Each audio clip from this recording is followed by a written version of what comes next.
প্রিয় দর্শক, আসসালামু আলাইকুম। আপনাদেরকে একটা ভিডিও দেখাই আগে, তারপরে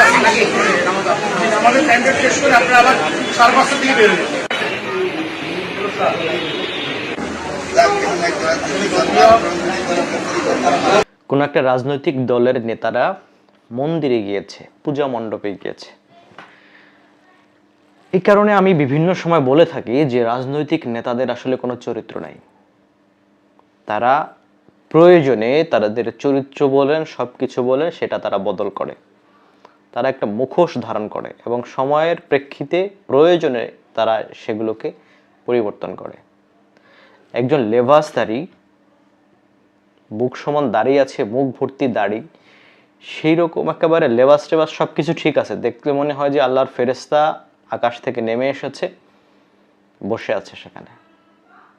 সামনে মূর্তি রাখা আছে, সেখানে সে বসে গেল। তার এই কাজটা কতটুকু আপনার কাছে যুক্তিযুক্ত, শরিয়া সম্মত? আমি যদি তাকে সামনে পেতাম নিশ্চয়ই তাকে এই প্রশ্নটা করতাম যে আপনি কাজটা যে করলেন, আপনি এখানে গিয়ে বসলেন, এখানে খেলেন, এটা কতটুকু শরিয়া সম্মত, কতটুকু যৌক্তিক? এটা আপনার বিবেকের কাছে প্রশ্ন করেন। তো এই বিষয়গুলো নিয়ে আমি বিভিন্ন সময় কথা তো বলি, এরপরেও অনেকে আমাকে ট্যাগ দেন যে তুমি অমুক দলের লোক, অমুক দলের এই করো সেই করো। রাজনৈতিক নেতাদের এই ধরনের ক্যারেক্টারের কারণে, এইসব কাজের কারণে, যেগুলো আমার কাছে দৃষ্টিকটু মনে হয়, এই কারণে আমি তাদের সাথে কখনো চলাফেরা, কারোর সাথে উঠা বসা কিংবা তাদের কাছে সময় ব্যয় করা, এই শখটা আমার কখনো হয় নাই এইসব কারণে। একজন বলছেন যে রোজা নামাজ মিলেমিশে একাকার, এটাই আমাদের সংস্কৃতি। এই সে কথা বলার সময় একটু হিসেব নিকেশ করে বলা উচিত যে আসলে কি বলছি। আমি একটা ভোটের জন্য, আমি একটু নির্বাচিত হওয়ার জন্য আমি একেবারে আমার ইমান সব কিছু বিসর্জন দিয়ে তারপরে কাজ করব, বিষয়টা কেমন না?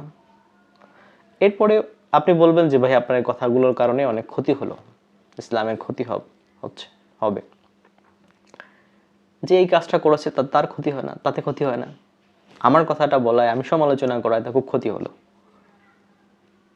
আপনি একটা রং কাজ করে যাবেন, একটা ভুল করে যাবেন, সেটাকে মানে আমি বাহবা দিব, তাই তো?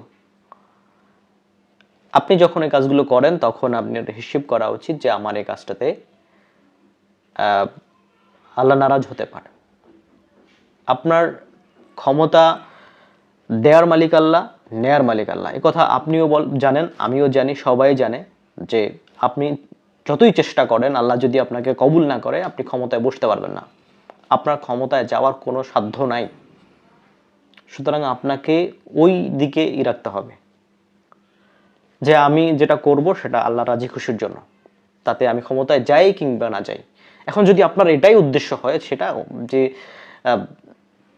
যা কিছু করার দরকার হয় আমি করব, কিন্তু আমার ক্ষমতায় যেতে হবে, এটা যদি আপনার উদ্দেশ্য হয়, তাহলে আপনি আপনার নামের সাথে ওই ইসলাম যোগ করবেন না। নামে আপনি ওই লেবাস ধারণ করে এগুলো করে এই মানুষকে ধোঁকা দেওয়ার চেষ্টা করবেন না।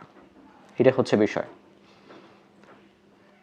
আমার কথায় কেউ কষ্ট পেয়ে থাকলে দুঃখ প্রকাশ, মানে সরি। তবে আমি এইসব জিনিস যেগুলো মানুষের দৃষ্টিতে লাগে, যেগুলো দেখলে খারাপ লাগে, সব বিষয় নিয়ে আমি কথা সবসময় বলি। আপনি ভালো করলেও আমি বলবো, আপনি খারাপ করলেও আমি বলবো। আর যদি এটা আপনার ভালো না লাগে, আমার বিরুদ্ধে আপনি কিছু করবেন, করান।